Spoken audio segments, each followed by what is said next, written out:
सर्वमंगलमांगल्यं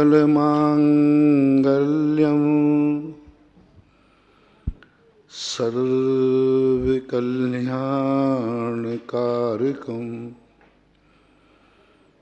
प्रधानं सर्वधर्माणां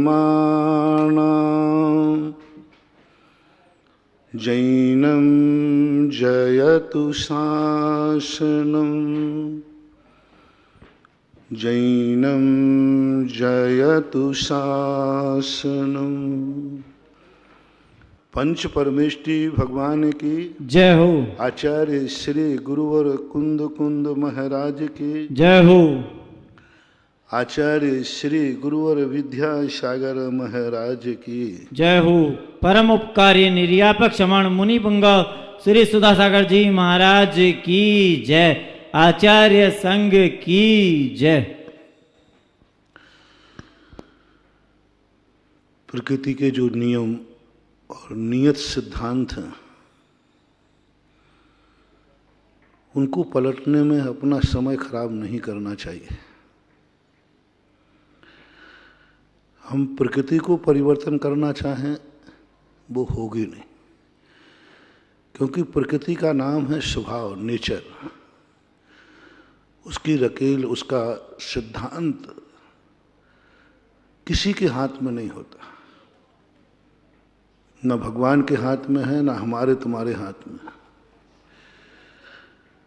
जब सिद्धांत निश्चित हो चुका कि जिस युग में व्यक्ति जी रहा है उस युग में व्यक्ति अपने पूर्ण लक्ष्य को, पूर्ण मंजिल को प्राप्त नहीं कर पाएगा। जब निश्चित ही हो चुका है पहले से, अनादि अनंत काल से निश्चित है, अब अपन को कोई ऐसा रास्ता ढूंढना है कि रास्ते का एक ऐसा हल निकल आए जो एक रात निकल जाए किसी प्रकार सुरक्षित, फिर कल का दिन तो मंजिल तक पहुंचाएगा ही पहुंचाएगा। पंचम काल में जो अपन विगत 2 दिनों से समझ रहे हैं, 2-3 दिनों से, मोक्ष तो होना नहीं है। एक विश्राम तो निश्चित है, एक भव तो लेना ही पड़ेगा। और उस भव लेने के लिए जो दुर्घटनाएं होना है, भव लेने के लिए जो कुछ होना है, वह झेलना पड़ेगा, झेलना पड़ेगा। कितनी बड़े साधु क्यों ना हो, कितनी बड़ा ग्रस्त क्यों ना हो, एक ऐसी मंजिल है एक भव के इसके बाद जिसको कोई भी टाल नहीं सकेगा। कोई जन्म से दिगंबर मुनि नहीं हो सकता। मान लीजिए हम विदेह क्षेत्र भी जाना चाहें तो भी जन्म तो लेना पड़ेगा हमें किसी मनुष्य में, मनुष्य के घर में। 8 वर्ष के लिए तो रिक्स उठाना ही पड़ेगी। जो कुछ सब छोड़ा है वो ग्रहण करना ही पड़ेगा, पर उसमें रिक्स है, क्योंकि वह ऐसी दशा मिथ्यात्व के साथ मिलती है। और मिथ्यात्व की गर्त एक ऐसी है कि एक बार जाने के बाद व्यक्ति का पता नहीं चलता, उसको खुद पता नहीं रहता है कि मैं कहाँ आ गया। इसलिए जैनाचार्यों ने कहा, छोटे रास्ते की अपेक्षा बड़ा रास्ता ठीक है। रास्ता फेर का हो लेकिन ठीक हो। कई लोग कहते हैं कि महाराज क्यों ना यहां से सीधा मरण करके विदेह क्षेत्र जाया जाए और एक अंतर मुहूर्त में जाकर के वहां जन्म लेकर के 8 वर्ष अंतर मुहूर्त के बाद मुनि बन के मोक्ष चले जाए। सलाह बहुत अच्छी है, परामर्श भी अच्छा है, उपाय भी अच्छा है, लेकिन रिक्स एक है कि मनुष्य से मनुष्य बनने के लिए मिथ्या दृष्टि होना पड़ेगा, मिथ्यात्व में जाना पड़ेगा, सम्यक दर्शन रूपी निधि खोना पड़ेगी। ये इतनी बड़ी रिक्स है क्योंकि मिथ्यात्व में जाने के बाद हमें खुद होश नहीं रहेगा कि सम्यक क्या चीज है। मिथ्यात्व का नशा एक ऐसा नशा है, जैसे शराब पीने वाला होश खो बैठता है कि मैं सेठ हूं, मैं जैन हूं, मैं कौन हूं, कुछ पता नहीं रहता, कुछ भी पता नहीं रहता। शराब पीने वाले को अपन देखते, वो सब कुछ भूल जाता है। नाली में पड़ा है, उसे पता ही नहीं कि मैं कितना बड़ा आदमी हूं, कितने बड़े आदमी का बेटा हूं, उसको कुछ भी ज्ञान नहीं रहता। कौन सामने खड़े हैं, भगवान सामने खड़े को, भगवान कोई सामने वो गलत कार्य करने लग जाएगा, उन्हीं को कुछ आए बाय बकने लग जाएगा, गुरु को नहीं पहचानता। परिवार वाले माँ बहन बिटियां सब सामने खड़ी हैं, उसको कुछ ज्ञान ही नहीं रहता, कुछ भी ज्ञान नहीं रहता। ऐसा उसके अंदर नशा हो जाता है, विपरीत बुद्धि हो जाती है। तो एक महिला थी, उसका पति शराब पीता था बहुत ज्यादा, तो ना मंदिर आ सकती थी, ना प्रवचन, कुछ नहीं कर सकती थी, क्योंकि वो शराब पीते के बाद वो किसी को नहीं पहचानते थे कौन है। उस माँ को अपनी बिटिया की रखवाली करना पड़ती थी अपने पिता से। पिता कोई गलत नहीं था, बहुत अच्छा आदमी था, बहुत अच्छा, लेकिन जब वो शराब पी लेता उसको खुद होश नहीं रहता। होश आने के बाद उसको याद दिलाओ तो वो रोता था, मैं कैसा पापी हूं, मैं कैसा, मैंने ऐसा क्यों करता हूं, क्यों करता हूं, लेकिन शराब नहीं छोड़ पाया। इससे भी ज्यादा खतरनाक है मिथ्यात्व। एक बार मिथ्यात्व की रिक्स आ जाए, एक बार मिथ्यात्व उत्पन्न हो जाए, सब होश हवास सब खो देता है। अच्छे बुरे का ज्ञान नहीं रहता है, सम्यक मिथ्या का कुछ भी नहीं, सब खत्म। और चला गया तो अनंत अनंत काल तक के लिए चले जाते हैं। इसलिए पद्मनंदी विंशतिकार ने जो सलाह दी, ये रास्ता शॉर्टकट है। 8 वर्ष में ही हमारे लिए दिक्कत है, 8 वर्ष निकालो और फिर ज्यों का त्यों रास्ता आ जाएगा। लेकिन लुटने का खतरा है, पिटने का खतरा है, भटकने का खतरा है।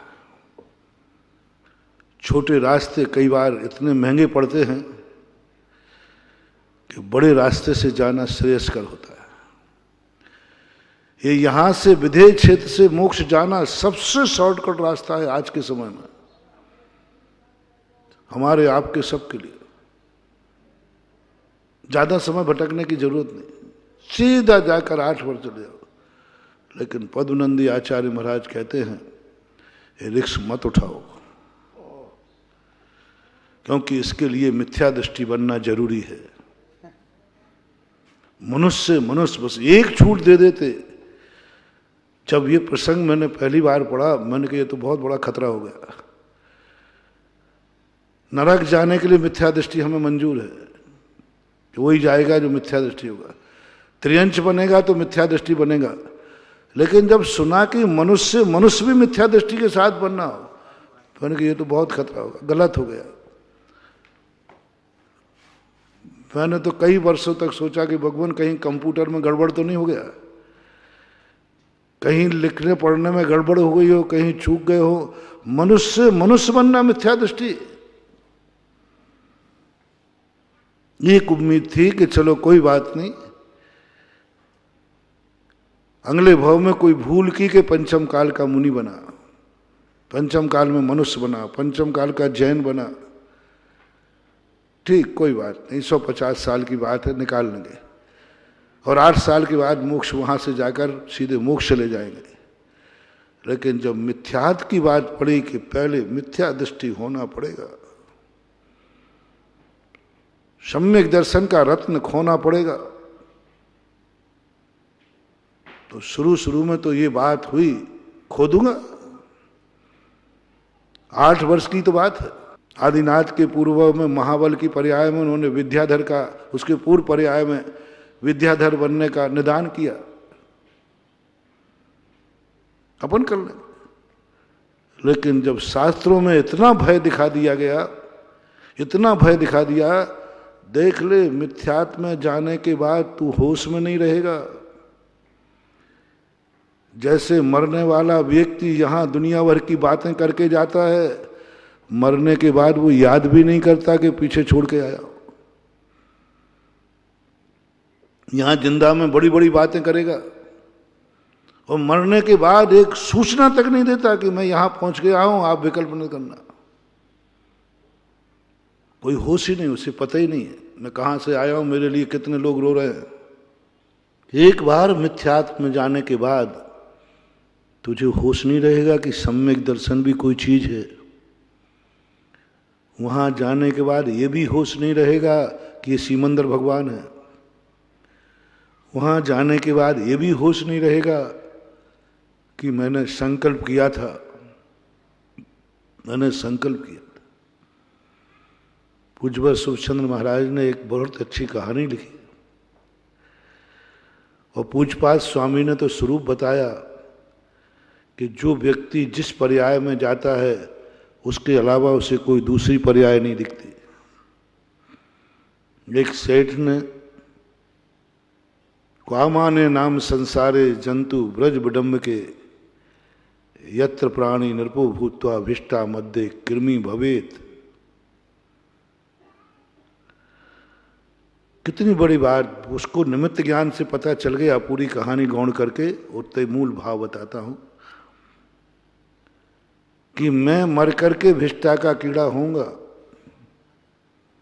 बेटे से कहता, बेटा गंदगी का कीड़ा होना है, वो तो होना है, वो तो किस्मत लिखी गई। तो ऐसा करना, सब मैंने अवध ज्ञानी से इस कीड़े का रंग पूछ लिया, साइज पूछी, सब उस विष्टा का स्थान पूछ लिया। जैसे ही मैं दिखूं तू जो मार देना, मार देना, मैं जिंदा नहीं रहूंगा इस गंदगी में। जी पिताजी। कीड़ा हुआ मर करके, वो ही कीड़ा सब कुछ है। जैसे ही वो मारने जावे वो कीड़ा छुपता है, भग रहा है। वो तो पिताजी आप नहीं कहा था कि मुझे मार देना। वो कहता काय का बाप काय का बेटा, क्या कहा था। अब वो बार बार पकड़ रहा है मारने के लिए और वो चींची कर रहा है, पकड़ने का प्रयास कर रहा है। बेटा कहता है पापा आप नहीं कहा था कि मुझे मार देना, अब आप बचने का प्रयास क्यों कर रहे हैं। एक कीड़े को अपन उपदेश दें कि तू कभी मेरा बाप था और ऐसा कहा था, सुनेगा वो कुछ सुनने को तैयार नहीं। वो कहता नहीं मुझे मत मारो। बेटा महाराज के पास पहुंचता है, महाराज क्या बात है। पिताजी ने जो कहा वो सब सही निकला, लेकिन उन्होंने कहा मार देना, मैं मारने जा रहा हूं। वो छुप रहा है, देखते ही भाग रहा है और ऐसी स्थिति कर रहा है जैसे भीख मांग रहा हो कि मुझे मत मारो, बचने का प्रयास कर रहा है। तो भगवान गुरुदेव ने कहा कि नहीं, इस संसार का स्वभाव है, सब भूल गया है वो। उसे वही भिष्टा, वही पर्याय, वही अच्छी लग रही है। कुछ नहीं कर पाओगे तुम एक जीव को मारने का पाप मत लाओ। पिताजी ने कहा था उसका क्या होगा, वो जिसने कहा उसको याद नहीं है। अब तुम मारोगे वो तुम्हें बद्दुआ देगा। उसको खबर नहीं है कि मैं खुद कह के आया था। वो तो तुम्हें कहेगा ये दुष्ट है, मुझे मार रहा है। इसलिए कोई पर्याय का भरोसा नहीं। एक पर्याय के बाद कोई किसी को पहचानता नहीं है। मिल भी जाएंगे, जिनेंद्र को पहचान रहे हैं, मूर्तियों में भगवान देख रहे हैं, समोषण की रचना कर रहे हैं। और यदि मिथ्यात्व आ गया तो वहां साक्षात तीर्थंकर को नहीं पहचान पाएंगे। मारीच का देख लो ना, कितना पुण्य लेके आया, तीर्थंकर के घर में जन्म ले लिया, तीर्थंकर की गोदी में खेला, तीर्थंकर ने उंगली पकड़ के चलाया, तीर्थंकर ने सिर पे हाथ फेरा, और वो तीर्थंकर को नहीं पहचान पाया, ऋषभदेव को नहीं पहचान पाया। मिथ्यात देखो कितना कितना खतरनाक है ये मिथ्यात। साक्षात तीर्थंकर की गोदी में बैठा और नहीं समझ पा रहा है कि ये भगवान है, ये केवल ज्ञान उनके सामने हुआ है। समूषण में गया, कुछ नहीं बचा, मैं नहीं जानता। अब ऐसी मनुष्य पर्याय पाके क्या करूंगा, जिसके बीच में इतनी बड़ी रिक्स है, इतनी बड़ी रिक्स है कि कल के दिन हम भगवान को ही नहीं पहचानेंगे। आज तो हम मूर्ति में भगवान देख रहे हैं और कल के दिन साक्षात भगवान खड़े होंगे और हम कहेंगे कि नहीं मैं नहीं पहचानता, कौन भगवान भगवान। जब ये तुलनात्मक अध्ययन जब पढ़ा, शॉर्टकट जाने का मन छोड़ दिया। जब पढ़ा कि तू 8 वर्ष अंतर मुहूर्त में मोक्ष जाएगा, लेकिन बीच की रिक्स देख ले, ये है तो सिमंदर भगवान को पहचानने लायक ही नहीं रहेगा, क्योंकि मिथ्यात के साथ जन्मेगा और मिथ्यात में ही पड़ गया तो गया काम से। शॉर्टकट नहीं, अनंत अनंत काल तक भटक जाएगा, अनंत अनंत काल तक भटक जाएगा। फिर कौन संभालेगा? कोई संभालने आएगा, तुम संभलोगे नहीं। कोई समझाना चाहेगा, तुम समझोगे नहीं। ऋषभदेव समझाना चाह रहे, तुम समझ ही नहीं रहे, मारीच हो गए। चक्रवर्ती समझा रहा, तुम समझ ही नहीं रहे कि पूरा घर क्या कर रहा हूं, मैं क्या कर रहा हूं। समझाने वाला भी कोई नहीं मिलेगा, मिलेगा तो तुम समझोगे नहीं। मिथ्यात एक इतनी खतरनाक वस्तु है। पूरे के पूरे 148 कर्म में मास सबसे ज्यादा खतरनाक है मिथ्यात प्रकृति, क्योंकि वो मन को विभ्रम कर देती है। सभी कर्म इतने खतरनाक नहीं है, सभी कर्म नहीं है, मिथ्यात कर्म खतरनाक है। ये एक बार चपोट में ले लेता है, इसका नाम है अनंत। मिथ्यात्वम अनंतम, पूज्यपाद स्वामी सर्वार्थ सिद्धि। मिथ्यात अनंत है, बहुत मुश्किल से कोई जीव है जो छूट जाए, नहीं तो वो अनंत भव तक गोटा खिलाएगा। गुरु ने समझाया कि बेटा शॉर्टकट तो ठीक है, सही है तेरा सोच, लेकिन मेरी सलाह है कि रिक्स मत लो, रिक्स मत लो। छोटा रास्ता है लेकिन रिक्स मत लो, शायद ही मंजिल इतनी दूर हो जाए कि तुम जन्म जन्म तक नहीं पहुंच पाओ। इसलिए रास्ता फेर का है। स्वर्ग का रास्ता लंबा है, यहां से देव, देव से फिर सिमंदर भगवान के पास जाओ, ये लंबा रास्ता है, सागरों पर्यंत का रास्ता है, असंख्यातों वर्ष लगेंगे। यहां के बाद हमें भी, आप लोगों को भी, जितने जैनी हैं, सम्यक दृष्टि है, जिनके थोड़े भी नियम धर्म हैं, उन सब का रास्ता बता रहा हूं। अपन सबके रास्ते, 2 रास्ते। एक रास्ता यहां मरने के बाद 8 वर्ष के बाद हम भगवान के पास पहुंच जाएंगे, और एक रास्ता लंबा है, असंख्यात वर्ष लगेंगे। असंख्यात वर्ष क्या कहलाता है? पहले स्वर्ग की आयु 2 सागर, बढ़ते बढ़ते आज 22 सागर तक जा सकते हैं, और 22 सागर की आयु का बहुत बड़ा पारव समुद्र है। असंख्यात वर्ष, असंख्यात वर्षों के बाद अब हम मुनि बन पाएंगे इस भव के बाद में।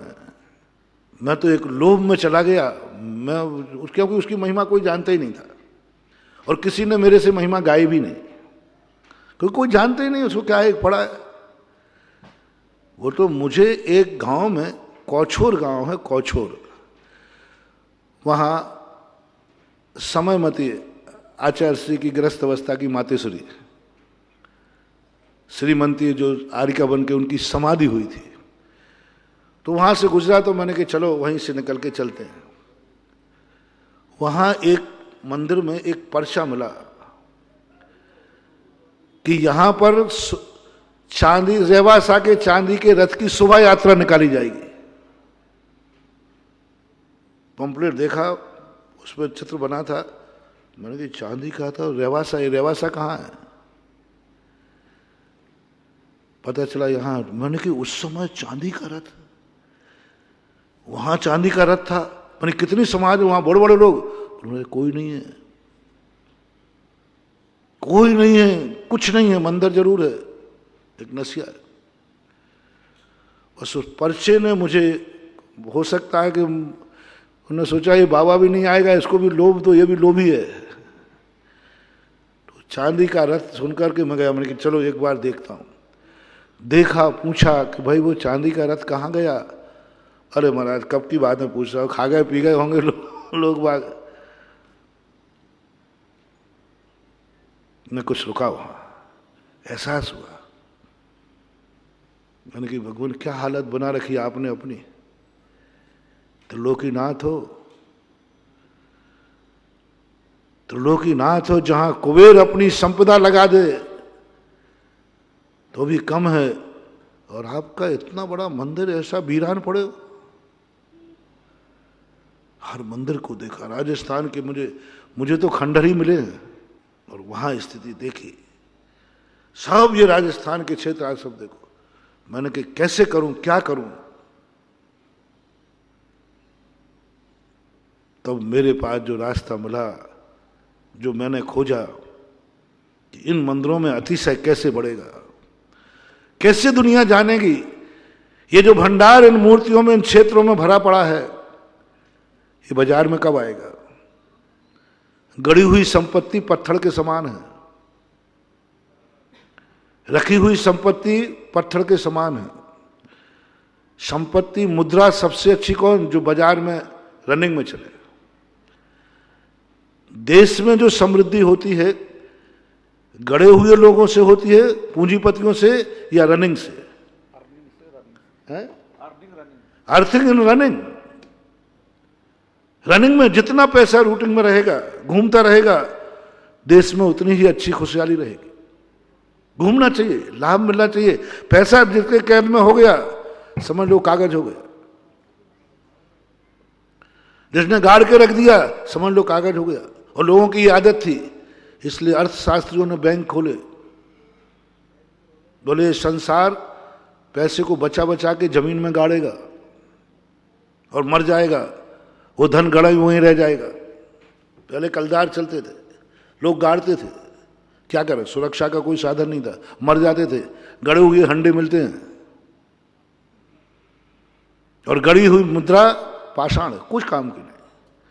तब अर्थशास्त्र ने कहा कि ऐसा कोई उपाय बनाओ जिससे पैसा गाड़े नहीं, ये खर्च करेंगे नहीं, मैं कोई कमाईजन है, बचा के रखते हैं।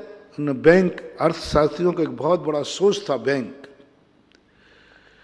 इनको धन की सुरक्षा चाहिए, मेरा धन सुरक्षित हो, और सुरक्षित धन गाड़ के कर सकते हैं, और गड़ा हुआ धन पाषाण के समान है। उन्होंने कहा बैंक की गारंटी दो, बैंक की स्थापना करो, तुम्हारे धन की मैं सुरक्षा करूंगा, जमा करो ब्याज भी दूंगा, जमा करो ब्याज भी दूंगा। फायदा क्या है बैंक में पैसा जाने से? बैंक का पैसा रनिंग में आता है, बाजार में आता है। जो पूंजीपति लोग हैं, गाड़ के पैसा रखते हैं, उनको कहते हैं लाओ बैंक में, तुम्हें ब्याज दे देंगे, वो बाजार में पैसे को भेज देते। बैंक हमेशा बाजार में पैसा भेजता है, लोन दे करके। ये बहुत बड़ी अर्थशास्त्र की नीति थी। यही नीति मेरे मन में आई इन मंदिरों को देख करके। ये मंदिरों में भंडार भरा पड़ा है, मूर्तियों में अतिशय भरा पड़ा है, ये बाजार में आना चाहिए। भगवान और मूर्तियों के अतिशय से भगवान को क्या लाभ है? जनता दुखी हो रही, जनता परेशान हो रही, जनता दाने दाने को मोहताज हो रही, और यहां भंडार भरे पड़े। जैनी दुखी हो रहे, कोई भी संकट आने पर इधर भटकते उधर भटकते, पता नहीं कौन कौन से दरवाजे जाके भटकते। इधर झाड़ा लगाओ, इधर फाड़ा लगवाओ, इधर झाड़ा करो। मैं देख कर दंग रह गया। मैंने कहा ये जैनी, ऐसी ऐसी मूर्तियां, ऐसे ऐसे तीर्थ क्षेत्र जिनमें अतिशय भरा है, शक्तियां भरी पड़ी हैं। जिसके बाप के पास अपार संपत्ति है और बेटा भीख मांग रहा है, मजदूरी कर रहा है। जैनी को भटकते देखता था, थोड़ी सी कुछ विपरीत परिस्थिति आई, चलो वहां गंडा तावीज बन रहा है, वहां झाड़ा लगवाते हैं, वहां करते, यही सब। मैं घबरा गया। मैंने कही भगवान, गड़ी पूंजी ठीक नहीं, रनिंग में लाओ इन अतिशयों को, इन चमत्कारों को रनिंग में लाओ। हमारी जनता दुखी है और दवाई रखी है स्टोर में, पर करें कैसे, क्या करें, कैसे रोकें तुम्हें? खूब प्रवचन देख दे के थक गया मैं। लोगों ने कहा बाबा जी, विपत्ति आती है तब हम लोग जानते हैं। आपने तो कह दिया कि मिथ्यात को छोड़ दो, आपने कह दिया कि झाड़ा फाड़ा मत लगवाना। हम लोग परिवार के लोग हैं, हम लोग। आप बाबा जी बन गए तो भीतरागी हो गए, आपको तो किसी से राग नहीं है। हम लोगों के लिए तो जब घर में कोई बीमार होता है और असहाय बीमार हो जाए तो महाराज, काय का सम्यक काय का मिथ्यात, हम तो कुछ भी करने को तैयार हैं। मरता क्या नहीं करता, ये जवाब थे तुम्हारे राजस्थान में, सारे भारत में। जब मैं मिथ्यात त्याग कराता था, हंसते थे, बाबा जी बन गए। जब संकट आता है तब हम लोग जानते हैं, घर के लोग। मैं कहता हूं, जब आपके घर में संकट आए, परिवार में कोई असहाय बीमार हो, उस समय कोई गधे के पैर धोने को कहे तो आप धो लोगे कि नहीं? ऊपर से हैकड़ी मत करना, अंदर से बताओ। धो लेंगे। अच्छे अच्छे लोग, मर रहा है, कोई कह दे कि बच जाएगा, इस गधे के दो पैर धो लोगे आप? हम जवाब नहीं दे पाए। सीकर की तरफ मैं जा रहा था, लोगों ने आगे कहा, बाबा महाराज जी, कोई झाड़ा फूकी करना आता है कि नहीं? कोई मंत्र तंत्र आता है कि नहीं? हम ग्रस्तों की समस्याओं के समाधान करना आता है कि नहीं? मैंने क्यों? यदि नहीं आता हो तो कोई चौका लगाने वाला नहीं मिलेगा, नमोस्तु करने वाला नहीं मिलेगा, कोई कमंडल पढ़ने वाला नहीं होगा। स्पष्ट शब्द कहे उन्होंने कि यदि इस एरिया में आपको सफल होना है तो गंडा ताबीज सीख लेना, चाहे भले झूठा हो। उन्होंने कहा है, चाहे भले झूठा हो, लेकिन देना शुरू कर देना कुछ ना कुछ। 4 महीने निकालना मुश्किल हो जाएंगे, अकेले बैठे रहोगे, कोई नहीं आने वाला आपके पास। हम लोगों के लिए चाहिए समस्या का समाधान, हम लोगों को चाहिए विपदाओं का समाधान। हम लोग ग्रस्त, तो जाके देखा तो सही में सब जा रहे, कोई नहीं। सुबह मंदिरों में खाली, कोई वहां जा रहा है, कोई कहां जा रहा है, कोई कहां जा रहा है, सब यात्रा पे जा रहे हैं। कोई किसी के लिए, जो मिथ्यात के आयतन थे वे जैनियों से भरे थे, खूब जाते थे जम के। मैंने कहा मेरे पास तो कोई मंत्र नहीं है। तो महाराज छत्रमास को कहीं और सोच लो, यहां तो नहीं गलेगा। अब तुम्हें तो मालूम है कि मुझे तो जहां कोई ने मना किया नहीं और वहीं खुजली चलती है। मैंने कहीं देखता हूं माल ऐसा बेचूंगा, यहां सबसे बड़ा सेल्समैन वो कहलाता है जो गंजे को कंगी बेच दे। मैंने कि मैं बिना मंत्र के पूज्य गुरुदेव का चेला हूं ना। सारे दुनिया के अंदर जितने साधु संत हमें पुराने साधु संत मिले, झाड़ा फूकी करने वाले, बिना नाम लिए कहता हूं, उनसे कहा कि महाराज जी क्या करते आप? बोले इसके बिना संग नहीं चलेगा। संग में चौका चलता था, इसका खर्चा कौन उठाएगा? कोई दान देने वाला नहीं, कोई आहार देने वाला नहीं। इसलिए झाड़ा फूकी करके शादियों की 2 रोटियों का इंतजाम कर लेता हूं। आचार्य से पूछा मैंने खुद एक आचार्य थे, मैंने क्या करते महाराज आप? बोले संघ चलाना है। इतना बड़ा संघ कैसे चलेगा ये? तो मैंने कहा ये तो गृहस्थी से भी ज्यादा खतरनाक हो गया। जैसे आप लोग कहते हो ना, अब महाराज छोटे बहुत तो उन्हीं से भी से काम करना पड़ेगा, बाल बच्चे कैसे पलेंगे? संघ चलाने के लिए उन्होंने इस पर कहा मेरे पास कुछ नहीं है, लेकिन इसके बिना जनता मानती नहीं है, इसके बिना करती नहीं है। आप देखना बहुत सारे साधु झाड़ा फूकी करते थे, झाड़ा फूकी करते थे, और झाड़ा फूकी करने का कुछ पर्पस नहीं था, मात्र अपने संघ का चलाना, आजीविका चलाना और लोगों को इकट्ठे करना। आप देखो कितना गजब की चीज। पूज्य गुरुदेव की उद्यान कहना, पूज्य ज्ञान सागर महाराज की देन कहना, बिना मंत्र के, बिना तंत्र के, बिना कोई आशीर्वाद के, बिना दिए एक ऐसा धर्म का चमत्कार दिखाया कि आज सारे साधुओं में झाड़ा फूकी कम हो गई, बंद तो नहीं हुई। पहले तो हर साधु तुम्हारे यहां आता होगा, यहीं बिजौलिया में भी हाथ देखता होगा, कुछ पुड़िया मुड़िया देता होगा। अब नहीं देते, क्योंकि अब उनकी दवाई फेल हो गई।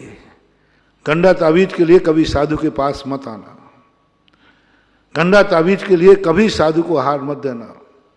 मैं तो यहां तक कहता हूं, आशीर्वाद पाने के लिए भी साधु के पास मत आना। उत्कृष्ट बात बता रहा हूं, आशीर्वाद के लिए भी नहीं आना। आशीर्वाद मिल जाए इसलिए साधु को नमोस्तु मत करना, आशीर्वाद मिल जाए इसलिए हार मत देना। 50% अतिशय खत्म हो जाएगा। जो व्यक्ति आशीर्वाद के लिए, महाराज से कुछ हमें मिल जाएगा इसके लिए करता है, आहार देवे चाहे नमोस्तु करे, 50% डिस्काउंट कट जाता है। और जो व्यक्ति ये सोचता है कि मुझे गंडा ताबीज मिल जाए इसलिए चलो मैं महाराज को आहार देता हूं, पूजा करता हूं, पाठ करता हूं, 100% कुछ नहीं, जीरो। आचार्य सिंह दिखाया, बताया, हम लोग भी दिखा रहे हैं। साधु को आशीर्वाद लेने की भावना मत करना, क्या करना? नमोस्तु करने का भाव करना। कहां जा रहे हो?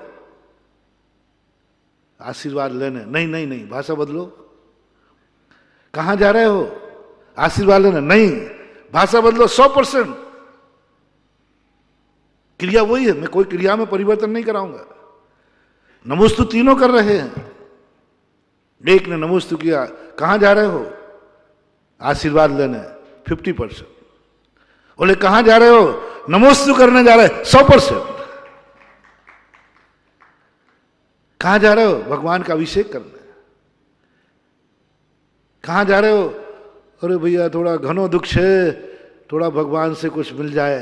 नहीं, अभिषेक करने जा रहा हूं, पूजा करने जा रहा हूं। भगवान है ना हमारे, तपोदय तीर्थ क्षेत्र, उस भूमि पर जा रहा हूं जब भगवान को केवल ज्ञान हुआ था। उस भूमि के दर्शन करने जा रहा हूं। आज भगवान का जन्म कल्याण, वो भूमि पे जा रहा हूं जहां भगवान का केवल ज्ञान कल्याण। हाँ, तप जन्म, वो भूमि जहां भगवान ने तपस्या की थी, उस भूमि पे जा रहा हूं। 100%, 100% एक पाई भी तुम्हारी कटने वाली नहीं है। कहां जा रहे हो? भगवान को नमोस्तु करने, गुरु को नमोस्तु करने जा रहा हूं। गुरु है, पूजा करने जा रहा हूं। पूज्य है, पूज्य है, पूजा करने जा रहा हूं क्योंकि वो पूज्य। ये जब झंकनाद हुआ और लोगों ने देखा कि इस साधु के भक्त तो ये ना तो कुछ देता है ना कुछ लेता है, और इनके साधु के भक्त तो पोबारा हो रहे। आज सबसे ज्यादा दान किनके चतुर्मास में बुलता है? तो जोर से सुनना चाहता हूं, है ना? आचार्य क्यों? आचार्य से कोई गंडा ताबीज देते हैं? और भक्त जो हैं उनके पास होगा तभी तो देंगे। उनका देना बता रहा है कि उनके पास आवक है। कैसे हुई है आवक? क्या दिया है इन्होंने? भक्तों को। लोग यही कहते हैं आचार्य श्री के भक्त अमीर होते हैं, तो महाराज कृष्णा को 2 नंबर में देते होंगे। कुछ नहीं, ये कला सिखा दी कि तुम मात गुरु से मत चाहो, गुरु को चाहो। लो, सबसे बड़ा मंत्र जो मैं पहले कई बार दे चुका हूं, 100% तुम्हारी क्रिया का फल। मुझे गुरु से नहीं चाहिए, मुझे गुरु चाहिए। मुझे भगवान से नहीं चाहिए, भगवान चाहिए। मुझे नमोकार मंत्र से नहीं चाहिए, मुझे नमोकार मंत्र चाहिए। बस काय के लिए मारा फिर रहे हो, नमोकार मंत्र चाहिए। पूज्यपाद स्वामी कहते भगवान मुझे कुछ नहीं चाहिए, मुझे कुछ नहीं चाहिए। आप भी नहीं आ सकते हो तो आपको भी नहीं चाहिए। गजब गजब पूज्यपाद स्वामी ने भक्ति की है। दुनिया चाहती भगवान मुझे आप चाहिए, लेकिन पूज्यपाद स्वामी कहते हैं मेरे इतने पुण्य कहाँ हैं कि आप मेरे हो जाएं। वो पुण्य कहाँ है मेरा कि आप मेरे हो जाए। मैं जान रहा हूं कलयुगी हूं, पंचम काल का, आप मेरे पास नहीं आओगे। आपको चाहूंगा तो नहीं आओगे, तो अंत में क्या मांग बैठे, मुझे कुछ नहीं चाहिए भगवान। यदि आप भी मेरे नहीं हो सकते तो मत हो, मुझे मात्र आपका नाम चाहिए, नाम चाहिए बस। मुझे कुछ नहीं चाहिए, नाम से भी कुछ नहीं चाहिए। जब मेरे प्राण निकलते हों मुझे कुछ नहीं चाहिए, इस कंठ में से तेरा नाम निकल जाए, बस इतना चाहिए। मां कुंठो मम, आपका नाम मेरे मुंह से निकल जाए, कितना, नमो अरिहंताणम, बस और कुछ नहीं चाहिए। क्या पूज्यपाद स्वामी महान आचार्य भगवान के चरणों में कह बैठे कुछ नहीं चाहिए भगवान, बस ज्यादा गला नहीं खोल पाओ तो बस इतना सा खोल देना, जब प्राण निकले ओम ओम ओम, इतना सा हो जाए। क्या मांग लिया भगवान से, कुछ तो मांग। बोले नहीं, हमें तो नाम मिल जाए, बस इतने में संतुष्ट हूं मैं। जो इसके लिए संतुष्ट हो जाता है वो बन जाता है चक्रवर्ती। वो कहते ना बिन मांगे मोती बिन मांगे मोती मिले, मांगे मिले न भीख। तुम क्रिया तो करो, परिणति तो देखो क्या हो रहा है, आनंद आता है कि नहीं। और आज पूज्य गुरुदेव का मुझे गर्व है, इसलिए नहीं कि वो मेरे गुरु हैं, इसलिए कि लोगों का जो 50% कमीशन कटता था वो अब पूरा बिना कमीशन के पूरा माल मिलने लगा। आज किसी कारण से आचार्य के पास लोग चौका लगाते हैं, किस कारण से, आशीर्वाद के लिए नहीं, मिलते ही नहीं। गंडा ताबीज के लिए मिलते ही नहीं है। मात वो आचार्य श्री हैं सच्चे मायने में, इसलिए लगाते हैं। आपसे, मेरे अपने भक्तों से भी मेरा कहना है, तुम मात गुणों की पूजा करो। तुम नमोस्तु करने आओ महाराज के पास, आशीर्वाद के लाओगे 50% डिस्काउंट हो जाएगा, 100 नंबर का पुण्य 50 पे रह जाएगा। और घर से मन बना के चलो, आज मन कर रहा है कि गुरु को नमोस्तु करो, आज मन कर रहा है कि भगवान की पूजा करो, आज मन कर रहा है भगवान का अभिषेक करूं, 100%, एक पाई भी कहीं नहीं कटेगी। जब मैंने ये देखा और तुम्हारे राजस्थान में, सब भारत में घूमा, हर व्यक्ति एक ही कहते महाराज कुछ है कि नहीं। जो मैं सुना रहा था सीकर जाते समय, तो अपने पास तो कुछ है ही नहीं, देख लो कुछ हो तो मैंने मंदिरों में खोजा, मूर्तियों में खोजा, नमोकार मंत्र में खोजा, स्त्रों में खोजा, कहीं वो खजाना मिल जाए जिससे हम अपने भक्तों को दे सकें। क्योंकि भक्त परेशान थे, सही में परेशान थे, बहुत परेशान थे, बहुत दुखी थे। आज क्या करें। कई लोगों ने कहा महाराज ये आप करें, मिथ्या छोड़ दो, बताओ इसको लेके मैं कहां जाऊं, क्या मरते देखूं, किसी ने कहा है वहां झाड़ा लगाने चले जाओ, बच जाओगे। हमारा जो कौन बाप है जो कोई कहे और फिर नहीं जावे, और बेटा मर रहा है मरणासन, मेरे सामने प्रश्न किए ऐसे, मैं भी जवाब नहीं दे पाया। लेकिन जब से मुझे रहस्य मिला कि हे श्रावक को, तुम्हारे बहुत पुण्य है जैनियों के, तुम्हारे मंदिरों में, तुम्हारी मूर्तियों में अलौकिक भंडार है, अलौकिक शक्तियां हैं। वो चाबी मेरे से नहीं खुलती है, क्योंकि ताला खोलना लगाना मेरे पास, मैं चाबी कहाँ रखूंगा, वो तुम्हारे पास। बस जैसे मुझे ये मिला कि हमारे जैन श्रावक में इतनी ताकत है कि वो मूर्ति को अतिशयकारी बना सकता है, और जो मूर्ति में ताकत भरी है वो बाजार में आ सकती है। बस मैंने कुछ नहीं किया महानुभाव, मैंने तुमसे अभिषेक का लुटवाया था, और जितने ज्यादा लोग अभिषेक करोगे उतने ही ज्यादा इस मूर्ति का भंडारा खुलेगा, और भंडारा खुलेगा तो भगवान के काम नहीं आएगा, वो तुम्हारे काम आएगा, तुम्हारे काम आएगा। और आज सब मंदिर देख लो, किसी के कारण से नहीं है, मात आपके अभिषेक के कारण से।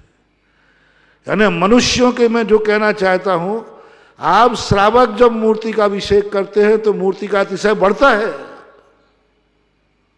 और देवता जब अभिषेक करते हैं मूर्ति का तो अभिषेक का, मूर्ति का अतिशय घटता है। मैं तुम्हारे और देवता की बात कर रहा हूं, और इस समय बहुत छोटा सा मिला है। तुम्हारे अभिषेक करने से भगवान की मूर्ति का अतिशय बढ़ता है। और मेरी बात पर विश्वास नहीं हो, 6 महीने के लिए जिस मंदिर में अतिशय बढ़ाना हो, हमारा अतिशय कोई छुपा हुआ नहीं रहता, मेरी सब खुली किताब होती है। नियम कर लो,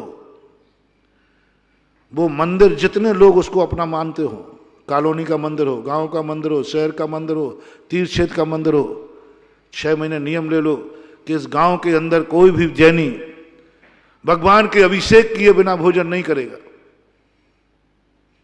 बहुत सरल मार्ग है मेरा, मेरे अतिशय के तुम्हें हम दुविधा में नहीं पड़ेंगे कि ये मंत्र पढ़ो, शमशान घाट में जाके पढ़ना, रात में चाहे भूत चिपक जाए, ऐसे नहीं बताते, पागल हो जाओगे।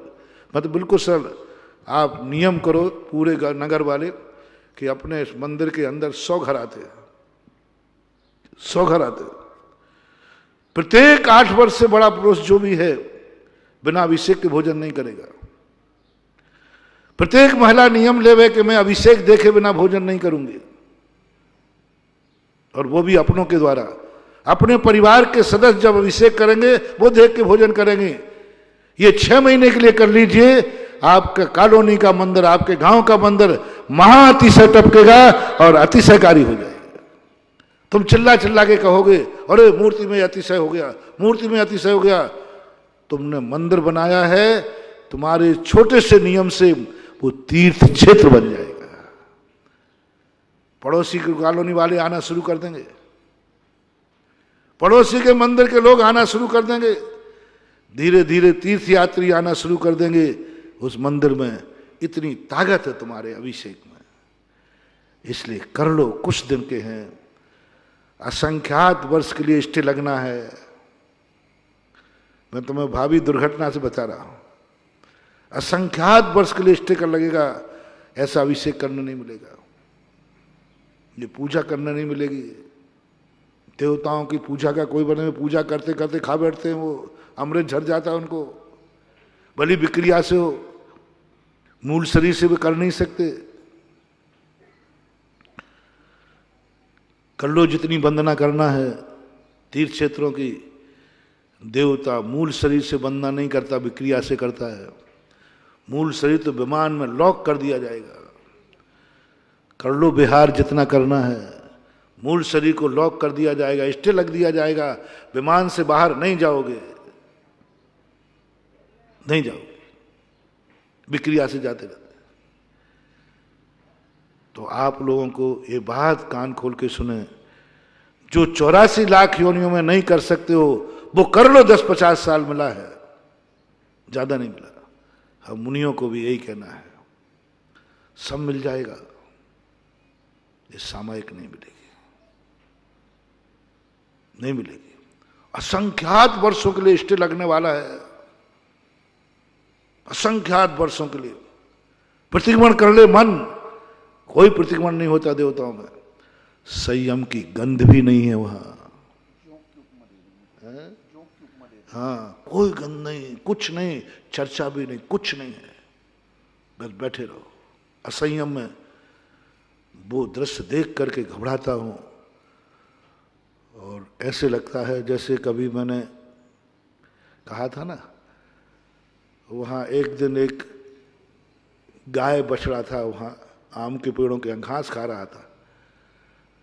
बड़ी मुश्किल से वो अंदर आ पाया और इतनी जल्दी जल्दी खा रहा था, और मैं वहाँ पहुँचा तो मैं कहने वाला था, अरे लोग देखो ये घास खा रहा है, इसको बाहर निकालो। और जैसे उसने देखा कि बाबा जी आ गए, उसने बड़े बड़े मुंह से खाना शुरू किया और मेरी तरफ ऐसा देखा और मैंने कहा, बाबा जी बड़ी मुश्किल से मिली है, गर्मी का समय था, वहाँ पानी देते तो घास थी, बड़ी मुश्किल से मिली है भगवान गुरुदेव ये घास, और आप किसी को बुला रहे हो। वो बड़ी आकुल सा से खाने लगा, कोई आ सकता है। मैंने उसकी आंखों में समझ लिया, मुंह तक आवाज यहाँ तक आई, मैं नीचे गर्दन करके आगे निकल गया, खा ले भाई खा ले खा ले। वो बात आई और गई। मैंने कहा इतनी आकुलता है, थोड़ा थोड़ा नहीं खा रहा है, क्योंकि कभी भी भगा सकते हैं। बस यही मैंने मन से आके कहा, कर ले व्रत पाल ले, कर ले सामायिक, कर ले प्रतिक्रमण, आने वाला है वो यमराज, असंख्यात वर्ष का स्टे लग जाएगा, कर ले जितना करना है, जल्दी कर ले। रह रह के याद आएंगी ये देव पर्याय में, रह रह के याद आएंगे जो मुनि दशा में जो साधना है, तपस्याएं हैं, ये देवता तप चाहे सुर राय, जो सम्यक दृष्टि देवता हैं, अंतो अंतो जज्झामी, उनकी दशा जो शास्त्रों में लिखी है, कुछ कर नहीं सकते। तड़प रहे होंगे वे कुंद कुंद स्वामी कि मेरे क्या दिन थे ठाठ से, जहां तिल तुस मात्र भी परिग्रह मेरे पास नहीं था। क्या मेरे दिन थे जब मैं निस्संग होकर के विहार करता था। क्या मेरे दिन थे जब मैं 28 गुणों का पालन करता था। क्या मेरे दिन थे जब केसलोंचों का आनंद लेता था। क्या मेरे दिन थे जब पानी पात्र में हार करता था। देवताओं का लिखा है ऐसा, जो सम्यक दृष्टि देवता होते हैं वे पूर्व भवों को याद कर करके ठोकते। क्या दिन थे, जैसे एक दरिद्र आदमी अमीर से दरिद्र बन जाए तो अमीरी के दिन याद आते। क्या दिन थे मेरे, क्या दिन थे मेरे।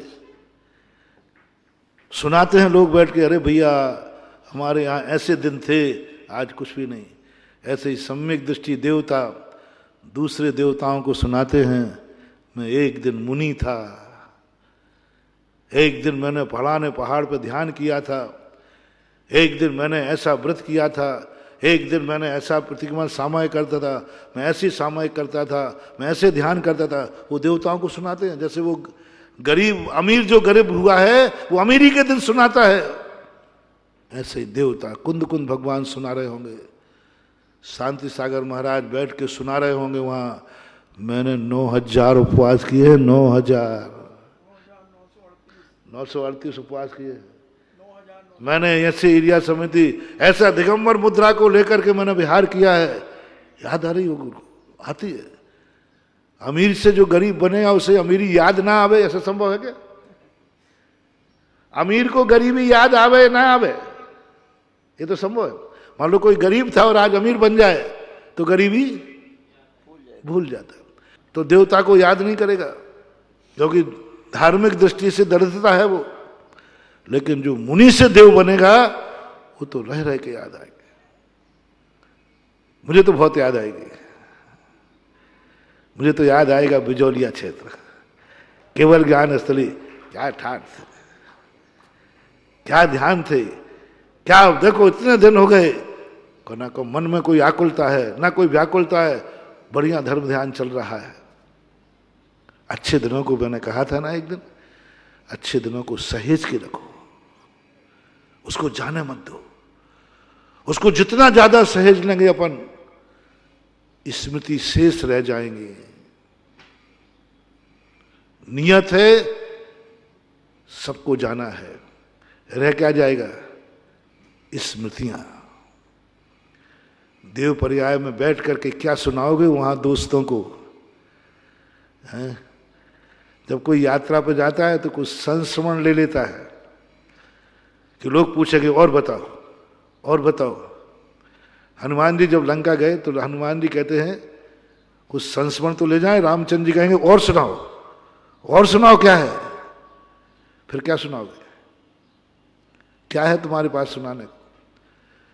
पहले लोग सम्मेद से करके यात्रा करके लौटते थे ना, 6-6 महीने में लौटते थे, तो सारे गांव वाले आके बैठ के सालों तक कथाएं चलती थी। फलाने स्थान पे गए, वहां ऐसा हुआ ऐसा हुआ, उसके संस्मरण। मूलचंद जी सोनी साहब 2000 लड़कियों को लेकर के सम्मेद से करके यात्रा पे गए। वहां से लौटने के बाद जो संस्मरण सुनाए, सदा सुख जाजी ने पत्रावली इकट्ठी कर ली, इतनी बड़ी पीएचडी हुई पत्रावली पे। इतने संस्मरण सुनाए उन्होंने रस्तों के, 2000 लोगों को रास्ते में घटनाएं घटती। तुम कुछ संस्मरण याद कर लो। देव पर्याय में जाओगे, ऐसा क्या सुनाओगे देवों को जो कहेंगे अच्छा? आश्चर्य किस चीज पे होता है? जो चीज वहां दुर्लभ हो, जो चीज वहां नहीं कर सके, जिन्होंने कभी की ना हो। हां, मैं सुबह उठ करके तपोदय तीर्थ क्षेत्र में अभिषेक को जाता था, शांति धारा करता था, वहां मैं ध्यान करता था। ये संस्मरण है। मुनि महाराजों को टेर के बैठेंगे देवता लोग, बताओ आप महाराज थे, वहां और यहां में क्या अंतर है? सुनाओ कुछ संस्मरण।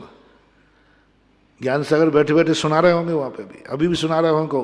अपन यहाँ चर्चा कर रहे हुए सुना रहे हो। आज ये बातें मेरे मन में क्यों आई? जरूर कोई ना कोई देवता गड़बड़ कर रहा है, वो वहां सुना रहा होगा और अपन यहाँ कह रहे हैं। इसलिए कुछ अपने जीवन में नियत धाराओं को तो अपन पलट नहीं पाएंगे जो अपन चर्चा कर रहे हैं। नियत धारा तो अपने हाथ में नहीं है, वो तो होगा। वो तो एक बार गिरना है तो गिरेंगे, लेकिन मजबूरी है, वो लंबा रास्ता है, स्वीकार कर लिया है। अब मन नहीं है कि मैं मनुष्य बनूं, क्योंकि मिथ्यास से डर गया हूं। जो मैंने प्रारंभ में कहा ना, दुनिया में किसी से मत डरो, बस मिथ्यास से डरो। उसकी छेदों पर स्थापना है, उन्हें पुनः स्थितिकरण सब कुछ हो जाएगा। लेकिन जो सम्यक दर्शन से भ्रष्ट हो जाएगा, उसका कोई प्रायश्चित नहीं है, कोई प्रायश्चित नहीं है। पूरे शास्त्रों में मैंने देखा सबका प्रायश्चित लिखा है। चलते समय, खाते समय, उठते समय, बोलते समय कहीं भी दोष लग गया हो, सबके प्रायश्चित है। लेकिन मिथ्या सम्यक दर्शन टूट गया हो, मिथ्यात को बराबर, उसका कोई प्रायश्चित नहीं, खत्म। मूल स्थान गता है, मूल स्थान पर जाओ। वो सांप सीढ़ी जैसा है मिथ्यात। पूरी सीढ़ी चढ़ते चढ़ते चढ़ते 99 नंबर खाने में पहुंचे। यदि वहां चूक गए, अब ये सब चारित्र मोहिनी थे, बीच के जो छोटे मोटे सांप थे, ये चारित्र मोहिनी, जैसे वहां पहुंचे वो सीधा पहले स्थान पर भेज देता है, आप सीधे नीचे जाओ। मिथ्यात का अर्थ है कि सीधे नीचे जाना। इसलिए विधेय क्षेत्र डायरेक्ट जाने का मन बदल दिया। शॉर्टकट था, बहुत शॉर्टकट था। 8 वर्ष का देरी थी बस। 8 वर्ष के बाद मुझे सब कुछ मिल जाएगा जो मैंने खोया है, जो खोऊंगा यहां सब कुछ मिल जाएगा, जो का त्यों बढ़िया, और मैं ब्याज के मिलेगा, ये भी गारंटी है। लेकिन होश रहेगा कि नहीं रहेगा, ये गारंटी नहीं है। तुमने संपत्ति छोड़ी थी, तुम अपनी खुद की संपत्ति नहीं पहचान पाओगे। इसलिए आचार्यों ने कहा लॉन्ग रन, घूम के जाओ, सुरक्षित जाओ, क्योंकि देव पर्याय में जाने के बाद व्यक्ति को अवधि ज्ञान मिलता है, केवल ज्ञान मिलता है। बिना मन के भी एक बार भगवान के दर्शन करना ही पड़ेगा 24 घंटे में, नियोग है वह, मिथ्या दृष्टि करेगा कोई नियम नहीं। वहां तो देव पर्याय में सबसे बड़ा फायदा है, तुम बिना मन के सही 24 घंटे में एक बार अरहंत भगवान का अभिषेक करना पड़ेगा, दर्शन करना पड़ेगा, पूजा करना पड़ेगी, अष्टान का पर्व में नंदीश्वर द्वीप जाना पड़ेगा, भगवान के पंच कल्याणों में शामिल होना पड़ेगा। जाओगे, नियत है, ड्यूटी है, ड्यूटी। ऐसा कोई देवता नहीं है जो विधेय क्षेत्र नहीं जाएगा। और सब में अवधि ज्ञान होने से उसको याद भी रहेगा, मैंने कोई वचन दिया था, मैंने कोई संकल्प किया था, मैंने एक दिन प्रवचन में ऐसा भाव किया था, तो हम संभाल लेंगे। बेहोशी में नहीं मरना, होश में मरना। साधु समाधि लेता है, कोई प्रयास नहीं करता, बस एक ही है, जब मेरे प्राण निकले होश में निकले। मरने के लिए नहीं डर रहा है, होश में, बेहोशी में ना मर जाऊं, मुझे पता ही नहीं है कि मैं क्या कर रहा हूं। होश में, बस जिसके प्राण होश में निकल जाते हैं, जैनाचार्यों ने कहा इसने लंका जीत ली। अंतिम समय तक होश में जा रहा है, अंतिम समय तक ओम ओम ओम कहता हुआ जा रहा है। ये स्थितियां, आपका समय हो गया। अपन भूमिका के लिए यहीं छोड़ के रहे हैं कि अपन को इस जीवन में, इस मनुष्य पर्याय में जो नियत धाराएं हैं, उनको स्वीकार करते हुए अपनी जिंदगी की नियत तय करना है, उसके अनुसार अपने आप को ढालना है, उसी में अपने आप को सुरक्षा करना है। महावीर भगवान की